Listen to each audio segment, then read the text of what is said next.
ખબરોમાં બન્યા રહેવા માટે બેલ આઇકોન દબાવો અને એબીપી અસ્મિતાને સબસ્ક્રાઇબ કરો. અમદાવાદમાં માસ્ક વગર રસ્તા પર ફરતા 256 લોકોનો ટેસ્ટ કરવામાં આવ્યો.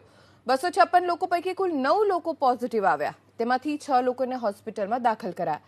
બાકીના 3 લોકોને હોમ આઇસોલેટ કરાયા છે.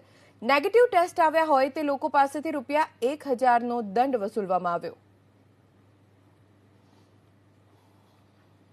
હવે આ જે આપણે કરફ્યુ મૂક્યો એ દરમિયાન કરફ્યુના આગલા દિવસે આપણે હવે એક નવી પદ્ધતિ અપનાવી છે કે ભાઈ જે લોકો માસ્ક પહેર્યા વગરના હશે એ લોકોનો અમે રેપિડ ટેસ્ટ કરીશું, એન્ટીજન ટેસ્ટ કરીશું. જો એ નેગેટિવ આવશે તો એને ₹1000 દંડ આપવો પડશે. પોઝિટિવ આવશે તો એને સીધો અમે હોસ્પિટલમાં દાખલ કરાવી દઈશું. હવે તમારે સંક્રમણને વધતું અટકાવવું હોય તો આ પદ્ધતિ કડકાઈ લાવવી જ પડે. કડકાઈ વગર આનો કોઈ ઉપાય નથી.